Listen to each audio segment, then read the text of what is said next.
कहानी की शुरुआत होती है जब कुछ पुराने स्पेशल फोर्सेस के फौजी अब मजबूरी में चोर बन गए हैं। पहली चोरी में उनका लीडर बैंक मैनेजर के पास गया और उसने बिना दया किए मैनेजर के सीने में गोली दाग दी। बाकी लोगों का झुंड एकदम से घबरा गया। चोरों ने बहुत ही परफेक्ट तरीके से सिक्योरिटी गार्ड्स को कंट्रोल किया। उन्होंने एक ब्लूटूथ स्पीकर हॉल के बीच में फेंक दिया। उस स्पीकर के अंदर से एक कड़क आवाज निकली, सब नीचे लेट जाओ, अपने हाथ जमीन पर रखो। ये सुनते ही लोग डर के मारे तुरंत नीचे बैठ गए। बैंक के एम्प्लॉयज ने भी डर कर जल्दी से जाके सेफ खोल दिया। पूरे 2 मिनट में सब कुछ खत्म हो गया। चोर पूरे $3 मिलियन यानी लगभग 25 करोड़ लेकर भाग गए। जाते वक्त उन्होंने एक मोशन एक्टिवेटेड बॉम्ब छोड़ दिया। फिर दोबारा से वही कड़क आवाज सुनाई दी, अगर कोई भी उठाया पुलिस को कॉल किया तो बम 15 मिनट में फट जाएगा। निकलते हुए उनके लीडर ने सीसीटीवी कैमरा की तरफ देखा और कैमरे को गोली से उड़ा दिया। पलक झपकते ही चोर शहर की गलियों में गायब हो गए।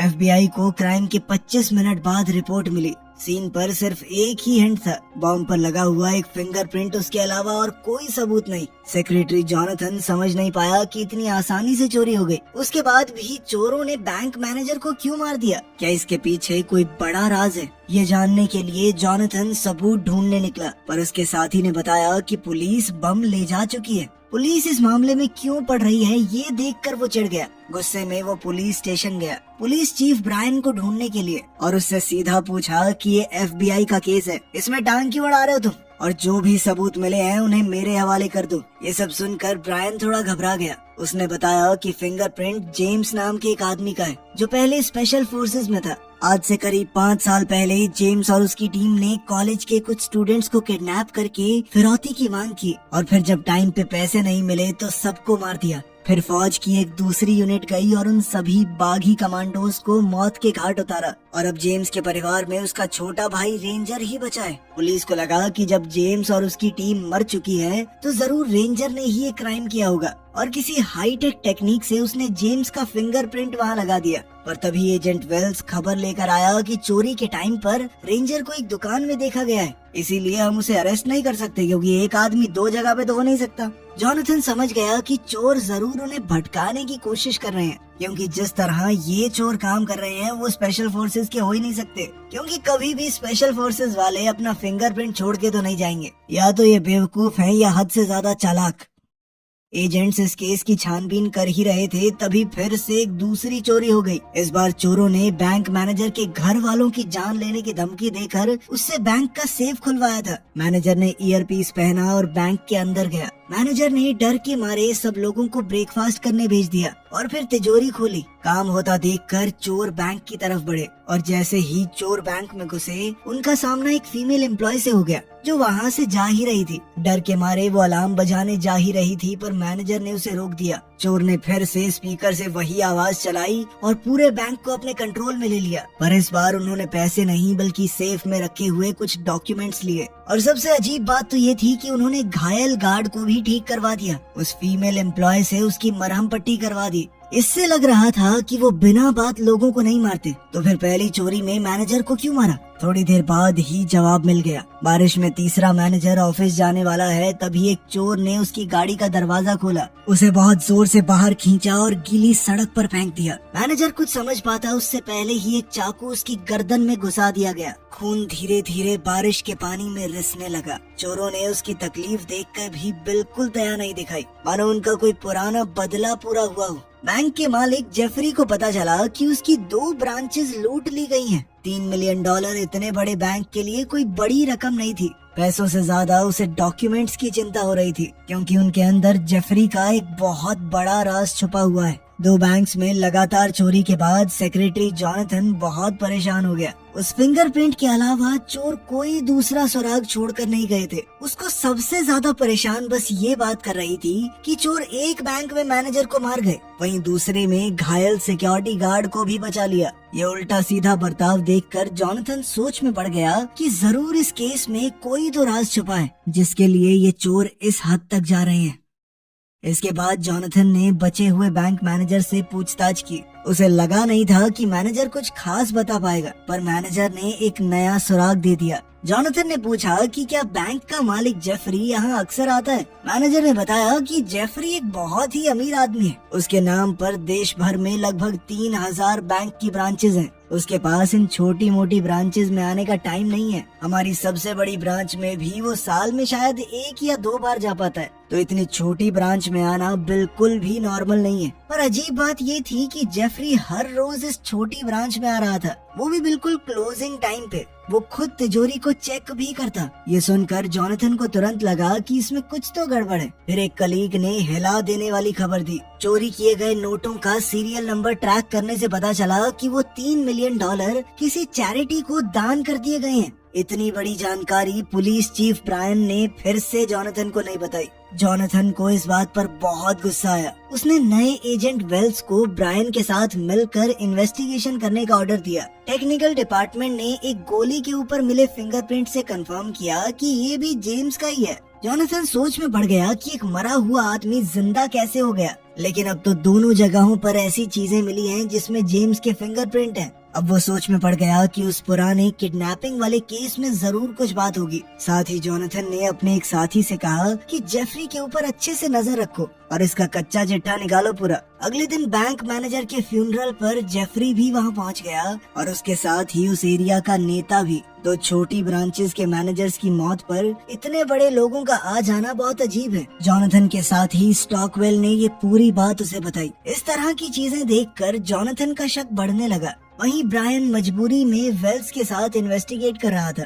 उन्हें एक गवाह मिल गया, ज्वेलरी शॉप का सिक्योरिटी गार्ड। उसकी आदत थी कि अगर कुछ गड़बड़ लगे तो वो गाड़ियों का नंबर नोट कर लेता था। उसने चोरों की गाड़ी का नंबर नोट कर लिया था और चेक करने पर पता चला कि ये गाड़ी रेंजर की है। इसके बाद ब्रायन ने तुरंत ऑर्डर दिए कि रेंजर को पकड़ लो। इसी वक्त हेडक्वार्टर्स में जॉनथन को एक अजीब सी फाइल मिली। उसने सोचा कि ये कोई इन्वेस्टिगेशन रिपोर्ट होगी, लेकिन उसके अंदर कुछ फोटोज निकली। ये फोटो उस एरिया के नेता और जेफरी की थी। वो दोनों काफी करीबी दोस्त लग रहे थे। फोटो साफ साफ चोरों ने ही भेजा था। इन सारे सुरागों को जोड़कर जॉनथन ने फैसला किया कि उसे जेफरी से सीधी बात करनी होगी। अगले दिन वो बैंक हेडक्वार्टर्स गया और जेफरी से मिला। उसने जेफरी के मरे हुए छोटे भाई का जिक्र किया, जो कि पुरानी किडनैपिंग का विक्टिम था। उसे ही स्पेशल फोर्सेस की उस टीम ने किडनैप किया था और इस सब में उसकी जान भी चली गई थी। जॉनथन के सवालों पर जेफरी बिल्कुल शांत रहा, कोई रिएक्शन नहीं दिया। पर फिर जॉनथन ने एक और सीधा सवाल पूछा, जो डॉक्यूमेंट चोरी हुए उनके अंदर क्या था?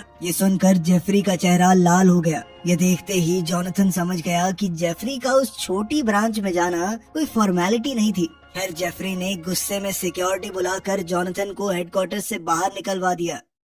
इस वक्त चोरों ने अपना तीसरा ऑपरेशन शुरू कर दिया। इस बार उनका सीधा टारगेट हेडक्वार्टर्स ही है। चोर बहुत तेजी से काम कर रहे हैं। हर आदमी का रोल एकदम साफ है। उन्होंने जल्दी ही बैंक की मेन लॉबी को पार कर लिया। अंदर सिक्योरिटी काफी टाइट है, कस्टमर्स का रश है, पर चोर बिल्कुल सही तालमेल के साथ घुस गए। वो केबल्स का इस्तेमाल करके मेन एरिया में घुसना चाहते थे। उसी वक्त जॉनथन को जेफरी के गार्ड हेडक्वार्टर से बाहर ले जा रहे थे। उसने चोरों को देखते ही जल्दी से सबको नीचे लेट जाने को कहा। लोग पैनिक में चिल्लाने लगे, इधर उधर भागने लगे। चोरों ने मौका देखकर एक सिक्योरिटी गार्ड को पकड़ लिया। तभी जेफरी भी सामने आ गया। FBI की तरफ से तुरंत गोलीबारी शुरू हो गई। एक गोली गलती से सिक्योरिटी गार्ड को लग गई। जॉनथन ने भी फायरिंग करके एक चोर को घायल कर दिया। लग ऐसा रहा था कि वो घायल हुआ चोर मर गया, पर जब एक सिक्योरिटी गार्ड दूसरे चोर से लड़ने लगा, तभी अचानक से मरा हुआ चोर उठ खड़ा हुआ और उसने हमला कर दिया। हालात खराब होते देखकर जॉनथन ने जेफरी को पहले एक सही जगह पहुंचा दिया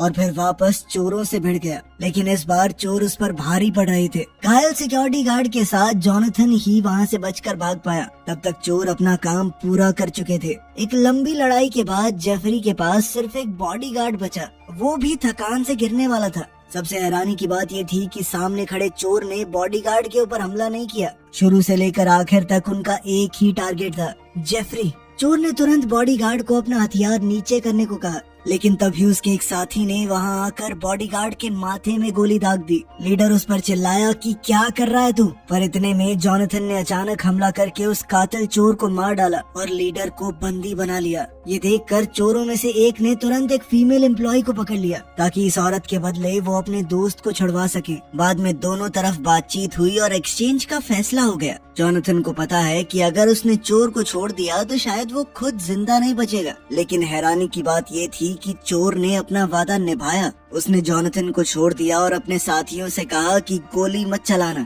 फिर सारे चोर बहुत जल्दी वहाँ से निकल गए। FBI ने पूरे क्राइम सीन को पूरी तरह सील कर दिया और मरे हुए चोर के शरीर से कोई सुराग ढूंढने की कोशिश की, लेकिन उन्हें कुछ भी नहीं मिला। बाद में टेक्निकल टीम ने बॉडी चेक की तो पता चला कि फिंगरप्रिंट्स तो मिटे हुए हैं और उस आदमी के सारे दांत तक निकाल दिए गए थे ताकि उसकी पहचान कभी ना हो सके। ये चोर बहुत सटीक तरीके से काम करते थे। ये देखकर अब एजेंट्स को भी लग रहा था कि शायद ये लोग पुराने स्पेशल फोर्सेस के ही बंदे हैं। इसी दौरान ब्रायन को एक कॉल आया। उसके ऑफिसर ने बताया कि रेंजर मिल गया है। ब्रायन और वेल्स तुरंत उस जगह पहुंच गए, लेकिन कमरे के अंदर उन्हें सिर्फ रेंजर की भाभी मार्था मिली। उसने बताया कि जेम्स की मौत के बाद जब भी रेंजर मिलने आता है वो उसके घर कुछ पैसे देकर जाता है ताकि बच्चों का गुजारा हो सके। ब्रायन को लगा कि यहाँ से कुछ नहीं मिलेगा। तभी उसे एक और रिपोर्ट मिली कि रेंजर एक पुराने घर में देखा गया है, शायद वहीं पे बाकी चोर भी छुपे हों। लेकिन ब्रायन ने ये बात वेल्स को नहीं बताई। पता चला कि ब्रायन की पत्नी बहुत लंबे समय से कैंसर से लड़ रही है और ब्रायन की छोटी सी सैलरी में उसका इलाज होना मुमकिन नहीं। अपनी पत्नी का दर्द याद करके ब्रायन और मजबूर हो गया और उसने एक बड़ा फैसला लिया। अगली सुबह जॉनथन को एक अनजान फाइल मिली। ये भी चोरों ने भेजी थी। फाइल देखकर जॉनथन हिल गया। उसमें जेफरी के सारे जुर्म लिखे हुए थे। जो राज जेफरी इतने सालों से छुपा रहा था वो पूरी तरह नंगा हो गया। पता चला कि सालों पहले जो बड़ी किडनैपिंग हुई थी वो जेफरी ने ही प्लान की थी। उसका मकसद था कि उसके परिवार की जायदाद पूरी तरह उसे मिल जाए, कोई बंटवारा न हो। जेफरी ने एक बड़े मिलिट्री ऑफिसर को पैसे देकर एक झूठे टेररिस्ट को रोकने का ऑर्डर बनवाया। जेम्स की स्पेशल फोर्सेस टीम को तुरंत इस ऑपरेशन पर भेज दिया गया। टीम ने सोचा कि वो असली आतंकवादी को मारने जा रहे हैं, इसीलिए उन्होंने जल्दी से घर पर रेड की और अंदर मौजूद सभी लोगों को खत्म कर दिया। परमिशन के बाद उन्हें पता चला कि वो आतंकवादी नहीं थे, बल्कि बिना हथियारों के कॉलेज स्टूडेंट थे। उनमें जेफरी का छोटा भाई भी था। टीम को इस बात पर यकीन नहीं हुआ। उन्हें लगा कि ऑर्डर गलत था। उन्होंने तुरंत ऊपर रिपोर्ट भेजी, लेकिन इससे पहले सच सामने आता, एक दूसरी स्पेशल फोर्सेस टीम ने उन पर हमला कर दिया। जेम्स की टीम तैयार नहीं थी और अचानक से हुए हमले की वजह से वो एक एक करके मरते गए। जेफरी के भाई के मरने के बाद पूरी जायदाद उस अकेले को मिल गई। उसने फौज के कुछ अफसरों को बहुत सारे पैसे खिलाकर जेम्स और उसकी टीम को गद्दार घोषित करवा दिया ताकि उसका क्राइम छुप जाए। अपने प्लान को परफेक्ट बनाने के लिए जेफरी ने पहले ही जेम्स की टीम के 3 आदमियों को खरीद लिया था। 2 वो बैंक मैनेजर्स थे जो चोरों ने बाद में मार दिए और तीसरा वो नेता जो जेम्स के अंतिम संस्कार पर आया था। इन तीनों ने मिशन वाले दिन कुछ न कुछ बहाना लगा के छुट्टी ले ली और बाद में अपने ही साथियों के खिलाफ गवाही दी। जेम्स की टीम के खत्म होने के बाद जेफरी ने इन तीनों को अपनी टीम में लिया। एक को नेता बना दिया और 2 को बैंकिंग सिस्टम में डालकर मैनेजर। इसीलिए इन तीनों का रिश्ता इतना गहरा था। जेफरी को लगा था कि उसका राज जिंदगी भर दबा रहेगा। वो इतने समय से एक अमीर और ताकत भरी जिंदगी जीता रहा, लेकिन ये पक्का करने के लिए कि उसके साथ ही उसे धोखा ना दें, उसने सबूत छुपा कर रखे थे जो अगर सामने आए तो सब पकड़े जाएंगे। लेकिन अब ये सबूत बाहर आ चुके थे और इस सब के पीछे जो लोग हैं वो उसी मिशन के बचे हुए स्पेशल फोर्सेस सोल्जर्स थे। उन्हें धीरे धीरे समझ आया कि जेफरी ने उनका इस्तेमाल किया है। उसने उनके हाथों अपने ही फौजी भाइयों को मरवा दिया। इस बात ने उन्हें कभी चैन से रहने नहीं दिया। आर्मी से निकलने के बाद इन सब ने साथ मिलकर बदला लेने का फैसला किया। उनका इरादा सीधा था, जेफरी और उसके साथियों को सजा देना। जॉनथन को पूरी सच्चाई समझ आ गई। उसने एक प्लान बनाया और सोचने लगा कि रेंजर का भी इसमें कोई तो कनेक्शन होगा और जो पैसा रेंजर मार्था को देता है वो शायद वही चोरी का पैसा है। उसने अपने साथियों को इस सब की छानबीन करने को कहा। साथ ही ब्रायन भी रेंजर को ट्रैक कर रहा था। उसने कंफर्म किया कि पैसा पुराने घर में ही छुपा हुआ है। ब्रायन और उसके एक ऑफिसर ने सुबह होने से पहले वहाँ से पूरा पैसा निकालने का प्लान बनाया। जैसे जैसे इन्वेस्टिगेशन गहरी होती गई, सभी बड़े टीवी चैनल्स पुरानी सच्चाई सबके सामने दिखाने लगे। जेम्स और उसकी टीम पर जो जुल्म हुआ था वो साफ हो गया। जेफरी ने जब ये खबर देखी तो वो समझ गया कि उसका बुरा समय शुरू हो चुका है। वो जल्दी जल्दी सामान बांधकर भागने की तैयारी करने लगा। जॉनथन ने भी उसका प्लान समझ लिया। उसने अपने साथी वेल्स से कहा कि जेफरी के नाम पर अगर कोई प्लेन बुक्ड हो तो उसकी जांच करो ताकि वो यहाँ से भाग न सके। दूसरी तरफ जॉनथन खुद उस बार में गया जहाँ जेम्स की गर्लफ्रेंड काम करती है। उसे शुरुआत से ही शक था कि जेम्स जिंदा है। सुबह सुबह ब्रायन अपने साथियों से मिलने गया। एन मौके पर उसका मन बदल गया। उसने अपने दोनों साथियों से कहा कि छोड़ो ये सब, ये नहीं करते। और उसके साथ ही पैसों के लालच में अंधे हो चुके थे। उन्होंने ब्रायन की बात बिल्कुल नहीं सुनी। उधर जॉनथन को बार के अंदर ही जेम्स मिल गया। सामने जिंदा खड़े जेम्स को देखकर उसका शक सच में बदल गया। फिर वो जेम्स को FBI हेडक्वार्टर्स में ले गया और पूछताछ शुरू हुई। सारे सुराग देखकर जॉन ने अंदाजा लगाया कि शायद बदला लेने के लिए जेम्स ही चोरों का हेड बन गया, लेकिन जेम्स ने इस बात से साफ इनकार कर दिया। उधर ब्रायन भी अपने दोनों साथियों से लड़कर अलग हो गया, लेकिन वो दोनों अभी भी पैसे चुराना चाहते थे। लेकिन उस पुराने घर में जाकर उन्हें अपनी आंखों पर विश्वास ही नहीं हुआ। जहां उन्हें लाखों करोड़ों रुपए मिलने की उम्मीद थी, वहां पैसा था ही नहीं। तभी अचानक उनके कानों में पुलिस के सायरन तेजी से बजने लगे। उन दोनों में से एक ने फौजियों पर गोली चलानी चाहिए, पर पुलिस ने उसे वहीं ढेर कर दिया। दूसरे ने ये सब देखा तो हाथ उठाकर सरेंडर कर दिया, जिसके बाद उसे भी गिरफ्तार कर लिया गया। तभी FBI में जॉनथन को खबर मिली कि ब्रायन के आदमी भी पकड़ लिए गए हैं। तभी ब्रायन भी वहां पहुंच गया। जॉनथन ने हंसकर कहा कि तुम अपना गुनाह मानने आए हो, सच सच बताओ तुम्हें कैसे पता कि पैसा कहाँ छुपा है। ब्रायन ने कहा कि मेरे एक इन्फॉर्मर ने बताया था मुझे। तुम्हारे साथी वेल्स को भी इस सब के बारे में पता था। ये सुनकर जॉनथन एकदम चुप हो गया। उसके साथी ने कभी इस बात का जिक्र नहीं किया। कुछ गलत होने का एहसास होते ही जॉनथन ने तुरंत वेल्स की फाइल चेक की। फाइल में लिखा था कि वेल्स उसी स्पेशल फोर्सेस यूनिट का हिस्सा था जिसे जेफरी ने इस्तेमाल किया था। मिशन के बाद वेल्स ने अचानक आर्मी छोड़कर FBI ज्वाइन कर ली। जॉनथन को अब सब कुछ समझ आ गया। वेल्स को तो शुरुआत से सब कुछ पता था। उसने ही अपनी पावर का गलत इस्तेमाल करके चोरों को सुराग दिए ताकि वो जेफरी से बदला ले सके। यानी कि वही असली मास्टरमाइंड चोर है। अब पूरा सच सामने आ गया था। जॉनथन ने तुरंत वेल्स को पकड़ने का ऑर्डर दे दिया। पुलिस गाड़ियां तेजी से उसे पकड़ने निकल पड़ी। उधर स्टॉकवेल ने जेफरी की लोकेशन का पता लगा लिया था। दोनों जेफरी को पकड़ने गए पर देर हो गई। जेफरी हेलीकॉप्टर लेकर भाग चुका था। चोरों का बदले का प्लान पूरा नहीं हो पाया। ये देखकर वेल्स अपने गुस्से पर काबू नहीं रख पाया। वो धड़ाधड़ हेलीकॉप्टर पर गोलियां चलाने लगा। ये देखकर स्टॉकवेल कहने लगा, तू पागल हो गया है क्या कर रहा है? वो बोल ही रहा था कि इतने में ही वेल्स के सभी साथी बंदूकें लेकर वहां आ गए। ये देखकर तो स्टॉकवेल भी समझ गया कि असल मास्टरमाइंड वेल्स ही है। वो हर तरफ से घिर चुका था, फिर भी उसने पूरा जोर लगाया। उसने लड़कर अपने आसपास के चोरों को गिरा दिया और वेल्स को जमीन पर फेंका।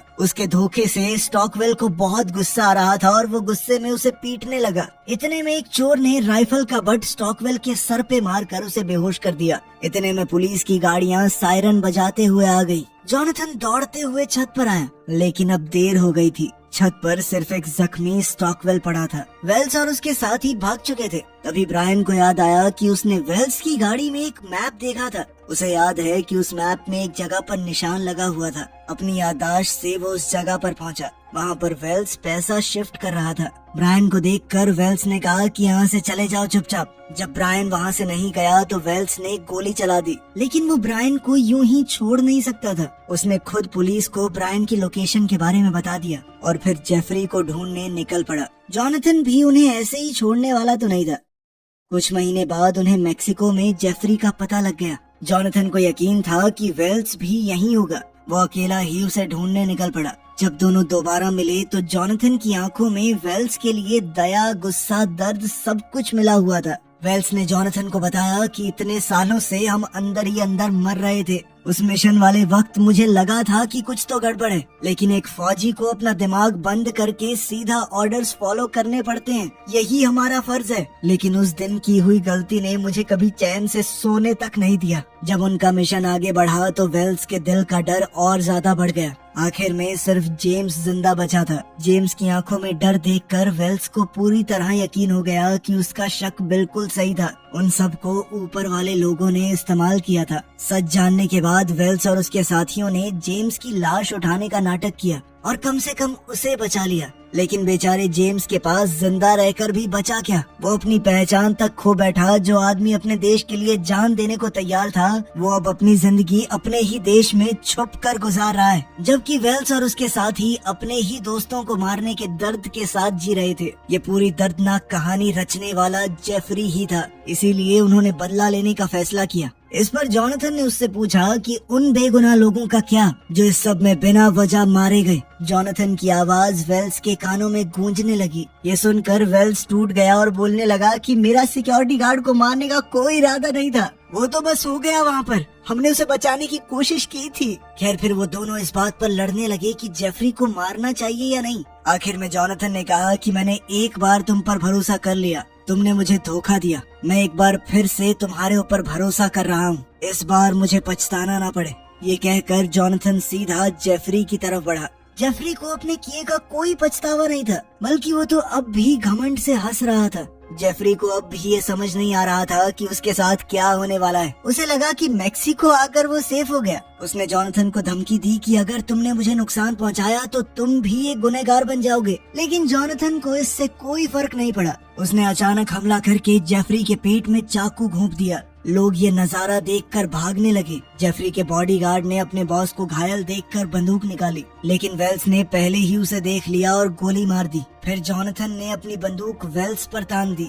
अब दोनों एक दूसरे पर बंदूक ताने खड़े थे, लेकिन वेल्स ने अचानक से बंदूक नीचे कर ली और मुड़कर चलने लगा। उसने अपनी किस्मत जॉनथन के हवाले कर दी कि जिंदा छोड़ना है तो छोड़, मारना है तो मार। उसके दिल पर जो बोझ इतने सालों से था वो आज उतर गया और जॉनथन ने भी उसे दूर जाते देख अपनी बंदूक नीचे कर ली। वीडियो पसंद आई तो लाइक कर देना, चैनल को सब्सक्राइब कर लेना। मिलते हैं अगली वीडियो में।